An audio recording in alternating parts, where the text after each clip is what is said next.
श्री राम जय राम श्री राम जय जय राम। ओम श्री गणेशाय नमः। ओम श्री गुरुवे नमः। ओम श्री सीतारामचंद्राभ्याम नमः। उमा महेश्वराभ्याम नमः। ओम श्री एकादशमुखी दक्षेश्वर धाम सरकार श्री हनुमते नमः। सत्संग क्रम में आज श्रीमद् भगवद गीता से अध्याय 15 का व्याख्यान कथा श्रवण किया जा रहा है। उसके पहले श्रीमद् भगवद गीता महात्म पाठ हो रहा है। गीता शास्त्रमिदं पुण्यम या पठेत प्रयतः पुमान् विष्णु पद्मवाप्नोति भयशोकादिवर्जितः। गीताध्ययनशीलस्य प्राणायामपरस्य च नैव सन्ति हि पापानि पूर्वजन्म कृतानि च। मलनिर्मोचनं पुंसां जलस्नानं दिने दिने सकिद गीतां भसि स्नानं संसारमलनाशनं। सुगीता कर्तव्या किमन्यैः शास्त्रविस्तरैः या स्वयं पद्मनाभस्य मुखपद्माद्विनिःसृता। वार्तामिति सर्वस्वं विष्णोर्भक्त्वा द्विनिःसृतं। गीता गंगोदकं पीत्वा पुनर्जन्म न विद्यते। सर्वोपनिषदो गावो दोग्धा गोपालनंदनः। पार्थो वत्सः सुधीर्भोक्ता दुग्धं गीतामृतं महत्। एकं शास्त्रं देवकीपुत्रो गीतो मेको देवो देवकीपुत्रयो। एको मंत्रस्य तस्य नामानि यानि कर्माप्येकं तस्य देवस्य सेवा। श्री राम जय राम।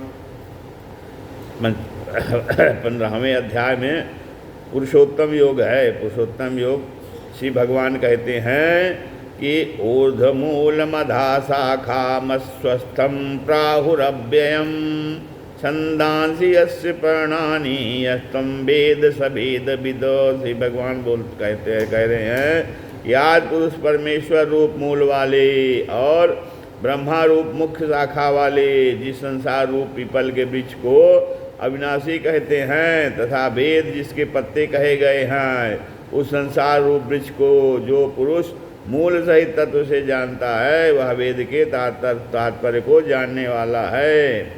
आदि पुरुष परमेश्वर कहते हैं कि क्या मतलब क्या है कि आदि पुरुष नारायण वासुदेव भगवान ही जो है नित्य और अनंत तथा सबके आधार होने के कारण और सबसे ऊपर नित्य धाम में सगुण रूप से वास करने के कारण ऊर्ध्व नाम से कहे गए हैं। भगवान वासुदेव ही और वे मायापति सर्वशक्तिमान परमेश्वर ही इस संसार रूप वृक्ष के कारण हैं। इसलिए इस संसार वृक्ष को ऊर्ध्वमूल वाला कहते हैं अर्थात भगवान से ही निकला है।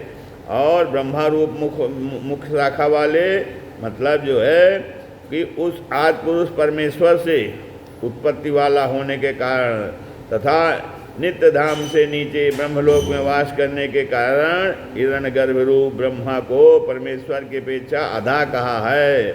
ऊर्ध्व में परमेश्वर और फिर उसके नीचे आधा माने नीचे ब्रह्मा जी और वही इस संसार का विस्तार करने वाला होने से इसकी मुख्य शाखा हैं। इसलिए इस संसार वृक्ष को आधा शाखा वाला कहते हैं।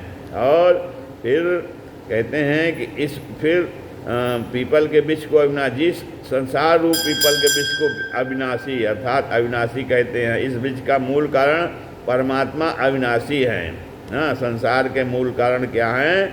परमात्मा हैं जो कि अविनाशी हैं तथा अनादिकाल से इसकी परंपरा चली आ रहा है। इसलिए इस संसार वृक्ष को अविनाशी कहते हैं क्योंकि ये इसके जो मूल कारण परमात्मा हैं वो अविनाशी हैं। फिर आगे कहते हैं कि तथा वेद जिसके पत्ते कहे गए हैं, वेद जो है उसके पत्ते हैं अर्थात इस वृक्ष की शाखा रूप ब्रह्मा से प्रकट होने वाले और यज्ञादि कर्मों के द्वारा इस संसार वृक्ष की रक्षा और विधि करने वाले एवं शोभा को बढ़ाने वाले होने से वेद जो है पत्ते कहे गए हैं। तो फिर उस संसार रूप वृक्ष को जो पुरुष मूल सहित तत्व से जानता है वह वेद के तात्पर्य को जानने वाला है अर्थात भगवान की योग माया से उत्पन्न हुआ संसार क्षणभंगुर, नाशवान और दुख रूप है। तो इसके चिंतन को त्याग कर केवल परमेश्वर का ही नित्य निरंतर अनन्य प्रेम से चिंतन करना वेद के तात्पर्य को जानना है। हाँ, जो वेद के तात्पर्य को जानता है, तो वेद का तात्पर्य क्या है कि जो भगवान की माया से उत्पन्न हुआ ये संसार है उसको क्षणभंगुर नाशवान मानना, और ये दुख रूप है, इसमें सुख नहीं है। हाँ, तो भगवान की योग माया से ये उत्पन्न है संसार। हाँ, तो उसको ऐसा जानना चाहिए कि क्षणभंगुर है और ये नाशवान है, किसी भी समय नष्ट हो सकता है। हाँ, और ये दुखालय शाश्वतम, संसार में दुख ही दुख है। जो सुख है वो भी सुख रूप भासता है, लेकिन वो दुख ही है। संसार में दुखालय कहा गया है इसको। और इसके बाद जो है अब तो फिर इस संसार का जो चिंतन है इसके चिंतन को त्याग दे, और त्याग करके केवल परमेश्वर का ही, भगवान का ही नित्य निरंतर अनन्य प्रेम से चिंतन करना है। हाँ, तो जो ऐसा करता है संसार के जो क्षण भगवान की योग माया से उत्पन्न संसार को क्षणभंगुर नाशवान और दुखालय जान करके जो इसका त्याग कर देता है, इसका चिंतन त्याग कर देता है। संसार को त्याग नहीं करना है, संसार को चिंतन नहीं करना है, संसार में कर्म करना है। हाँ, कर्म जो भगवान ने बताए हैं सत्कर्म सदाचार, वो कर्म करना है, वो आचरण करना है। और जब इस संसार का चिंतन त्याग देना है, संसार को नहीं त्यागना है, संसार में रह करके ही हमें भजन करना है। तो जो संसार का चिंतन त्याग देता है, संसार के विषय में नहीं सोचता है, सांसारिक वो इसका चिंतन नहीं करता है, तो वो नित्य निरंतर परमेश्वर का चिंतन करता है, अनन्य भाव से चिंतन, अनन्य प्रेम से चिंतन करता है कि भगवान के अलावा और कोई चिंतन नहीं करता है। तो ऐसा जो करता है वो ही वेद का तात्पर्य जानता है। वेद का तात्पर्य यही है कि संसार का चिंतन त्याग करके नित्य निरंतर अनन्य प्रेम से भगवान का चिंतन किया जाए, भगवान का भजन किया जाए। वेद का तात्पर्य यही है। अधस्योर्ध्वं प्रशिष्टा तस्य शाखा गुण प्रविद्धा विषय प्रबाला अधस्य मूलान्यनुसंततानि कर्मानुबंधीनि मनुष्य लोके। अब उस संसार वृक्ष की तीनों गुण रूपों वाले जल के द्वारा भरी हुई एवं विषय भोग रूप वाली कोपलों से देव मनुष्य और तिर्यक आदि योनि रूप शाखाएं नीचे और ऊपर सर्वत्र फैली हुई हैं, तथा मनुष्य लोक में भी कर्मों के अनुसार बांधने वाली अहंता ममता और वासना रूप जड़ें भी नीचे और ऊपर सभी लोक में व्याप्त हो रही हैं। कहते हैं कि जो विषय भोग रूप वाली कोपलें हैं संसार वृक्ष की तीनों गुणों द्वारा, जल के द्वारा जो तीन गुण हैं वो समझ लीजिए जल हैं, और संसार रूपी वृक्ष को तीनों गुण सींच रहे हैं। उनसे जो है बढ़ी हुई क्या है, विषय भोग रूप वाली कोपल है। विषय भोग क्या है कि कोपल क्या है कि शब्द स्पर्श रूप रस और गंध ये पांचों स्थूल देह और इंद्रियों के अपेक्षा सूक्ष्म होने के कारण उन शाखाओं को ही कोपलों के रूप में कहे गए हैं। और फिर क्या कहते हैं कि मनुष्य लोक में तो फिर देव मनुष्य और तिर्यक आदि यौन रूप शाखाएं ये जो हैं, इसको अर्थात मुख्य शाखा रूप ब्रह्मा से संपूर्ण लोगों के सहित देव मनुष्य और तिर्यक आदि योनियों की उत्पत्ति और विस्तार हुआ है, इसलिए उनका यहाँ शाखाओं के रूप में वर्णन किया गया है। तो ब्रह्मा जी मुख्य शाखा हैं, वेद जो है वो परमेश्वर जो है ऊर्ध्व हैं, अविनाशी हैं, उसकी मुख्य शाखा नीचे ब्रह्मा जी हैं, और फिर ब्रह्मा जी से उसके जो है वेद हैं। वेद जो है उसके पत्ते हैं, और उसके और शाखाएं जो है देव मनुष्य तिर्यक ये सब योनियों का जो उत्पत्ति और विस्तार हुआ है, ये उनकी शाखाएं हैं।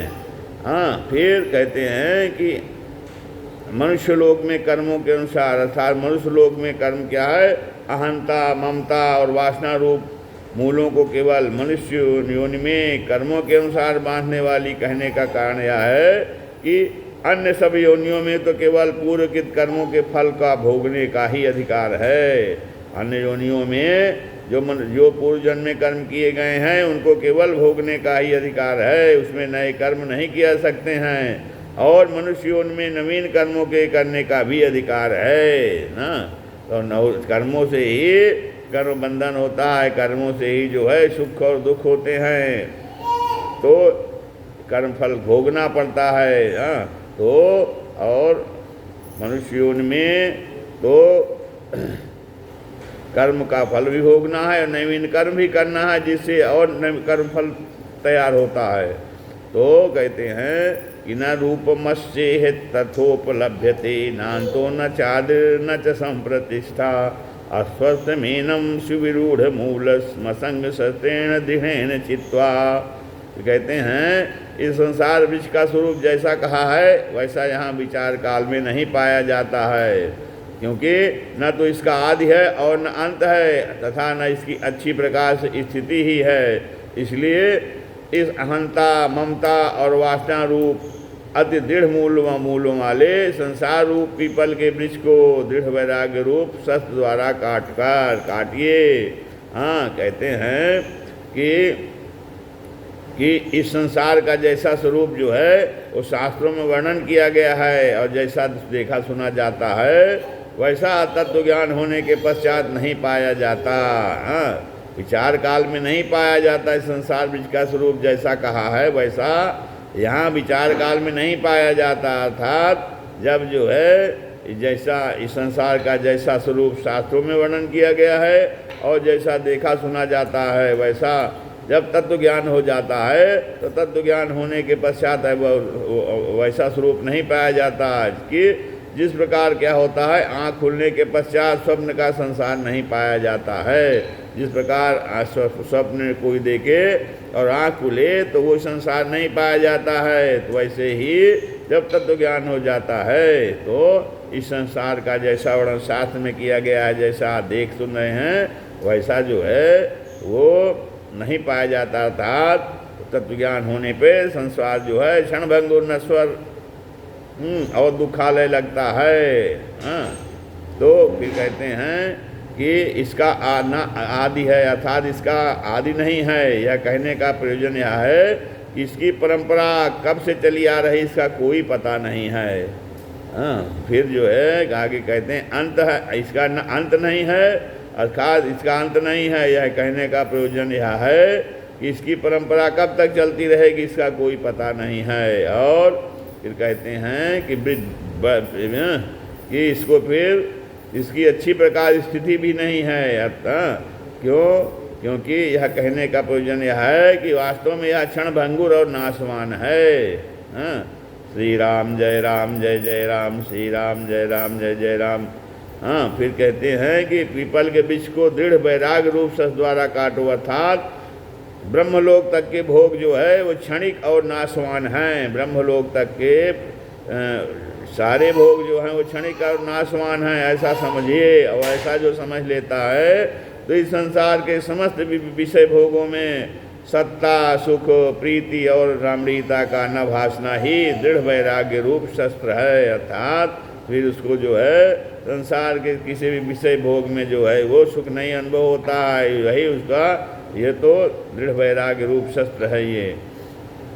फिर कहते हैं कि काटो दृढ़ वैराग्य रूप शस्त्र से काटना है तो स्थावर और जंगम रूप यवन मार्ग संसार के चिंतन का और अनादिकाल से अज्ञान के द्वारा दृढ़ हुई अहंता ममता और वासना रूप मूलों का त्याग करना ही संसार वृक्ष का अवान्तर अर्थात मूलों के सहित काटना है।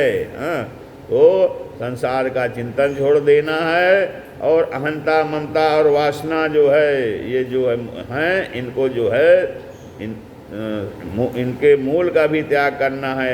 इस प्रकार से शस्त्र वैराग दृढ़ वैराग शस्त्र द्वारा काटना कहा गया है।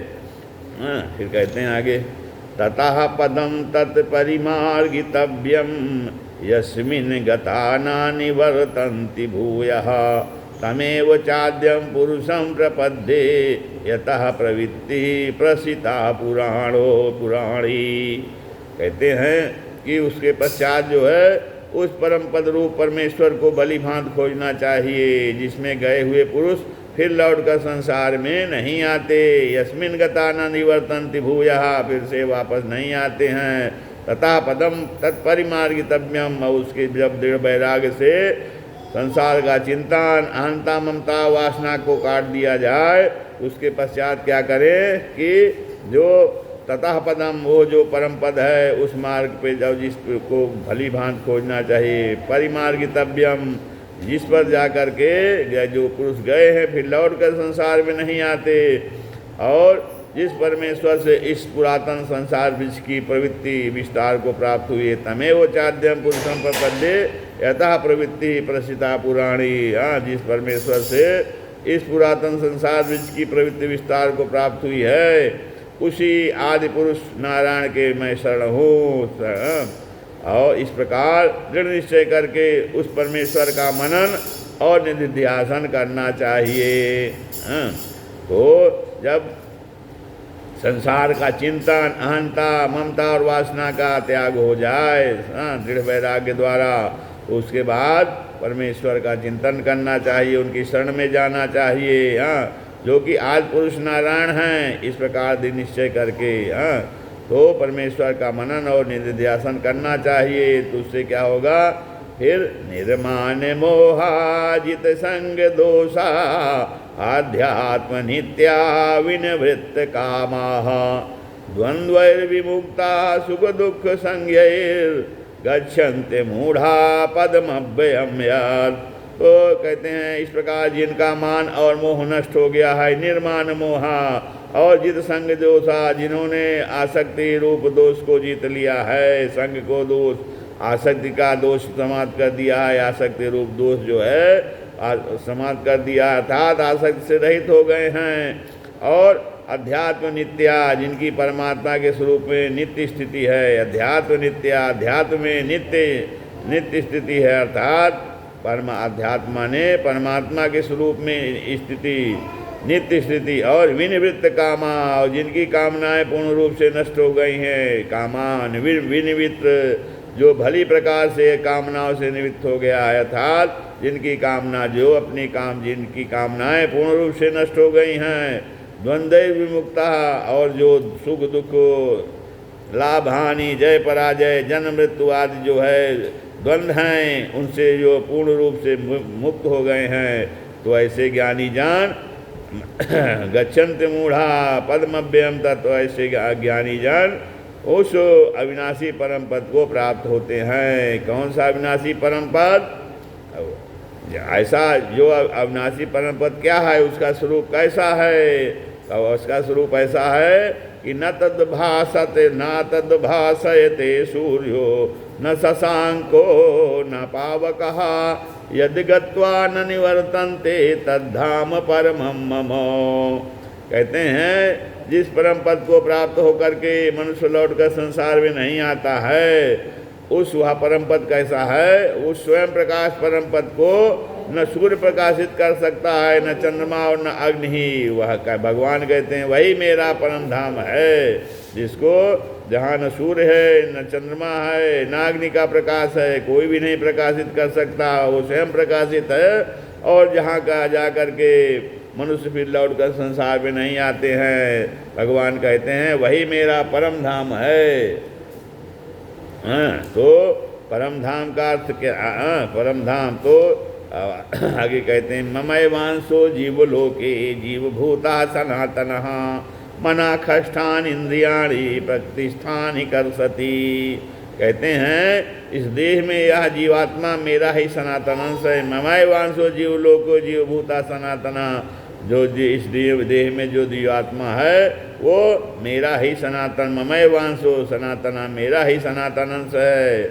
और वही इन प्रकृति में स्थित, वही इस शरीर में स्थित मन और पांचों इंद्रियों को आकर्षित करता है। ये जीवात्मा भगवान का अंश है, ईश्वर अंश जीव अविनाशी चेतन अमल सहज सुखराशि।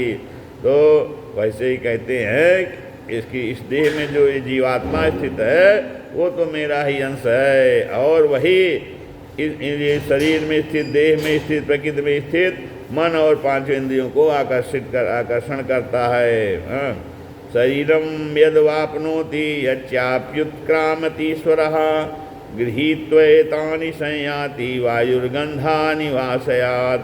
वायुगंध के स्थान से गंध को जैसे ग्रहण करके ले जाता है, वैसे ही देहादि का स्वामी जीवात्मा भी जिस शरीर का त्याग करता है उससे इन मन सहित इंद्रियों का ग्रहण करके और फिर जिस शरीर को प्राप्त होता है उसमें जाता है। अर्थात जैसे वायु जो है गंध को ग्रहण करके और हर जगह ले जाता है, वैसे ही इस देहाद का स्वामी जीवात्मा जब शरीर का त्याग करता है उसमें जो मन सहित इंद्रियां होती है वो इंद्रियों को सूक्ष्म शरीर सहित जाता है। अर्थात फिर जिस शरीर को प्राप्त होता है उसमें चला जाता है।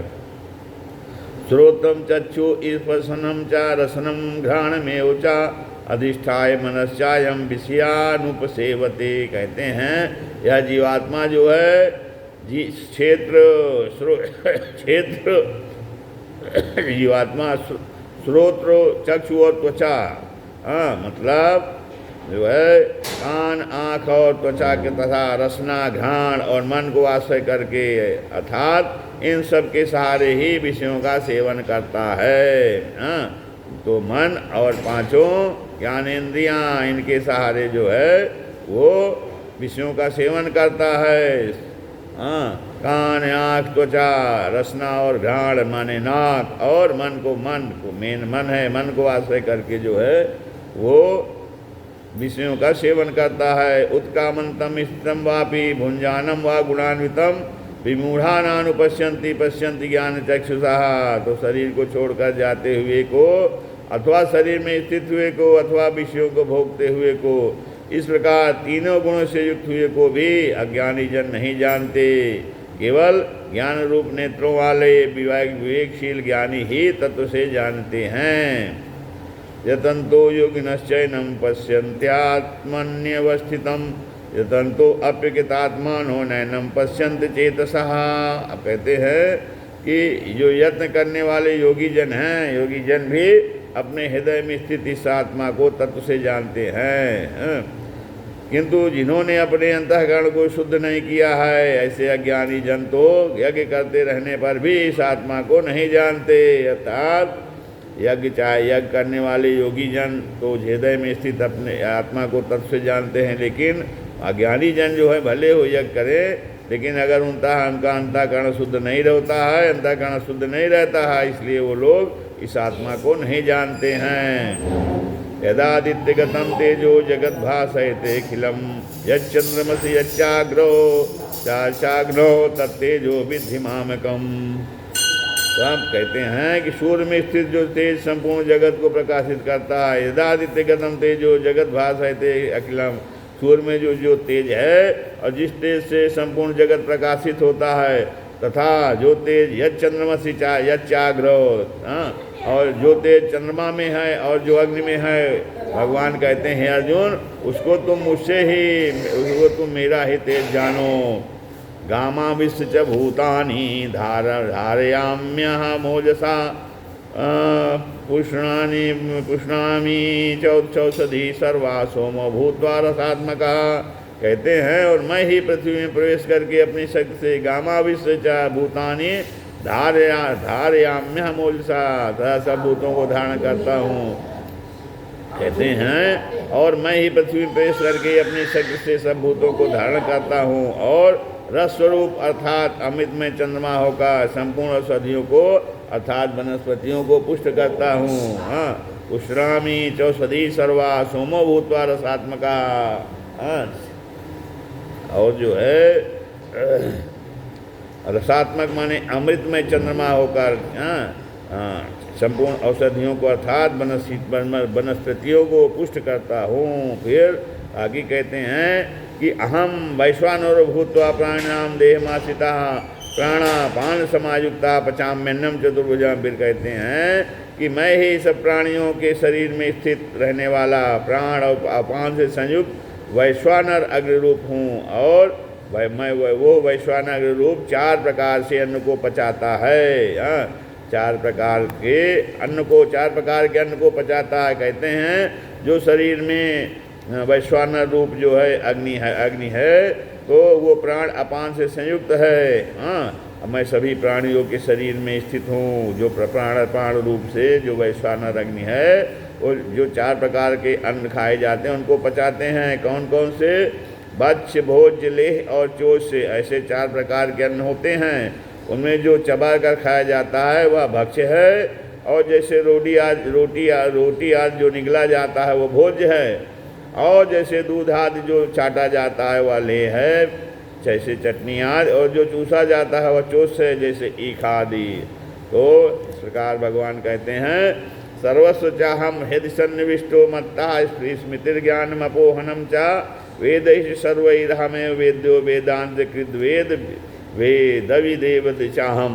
कहते हैं मैं ही सब प्राणियों के हृदय में जो है अंतर्यामी रूप से स्थित हूँ, तथा मुझसे ही स्मृति, ज्ञान और अपोहन होता है, और सब वेदों द्वारा मैं जानने के योग्य हूँ, तथा वेदांत का कर्ता और वेदों को जानने वाला भी मैं ही हूँ। हाँ, कहते हैं अपोहन क्या है? विचार के द्वारा बुद्धि में रहने वाले संशय, विपर्य आदि दोषों को हटाने का नाम अपोहन है। और फिर कहते हैं कि जानने योग्य क्या है? सब वेदों द्वारा मैं ही जानने के योग्य हूँ, अर्थात सब वेदों का तात्पर्य परमेश्वर को जानने का है। इसलिए सब वेदों का जानने के योग्य एक परमेश्वर ही है सब वेदों द्वारा। हाँ, फिर कहते हैं कि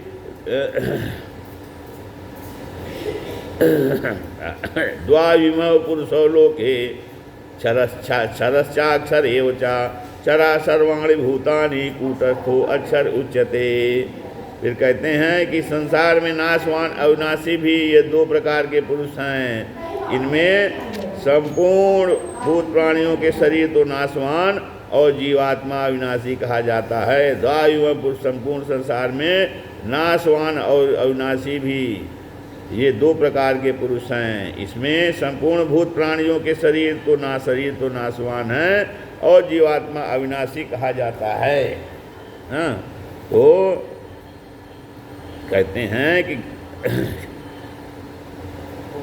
उत्तमः पुरुषस्त्वन्यः परमात्मेत्य उदाहितः यो लोकत्रयामाविश्य विभर्तव्य ईश्वरः। इन दोनों से उत्तम पुरुष तो अन्य ही है जो तीनों लोकों में प्रवेश करके सबका धारण पोषण करता है।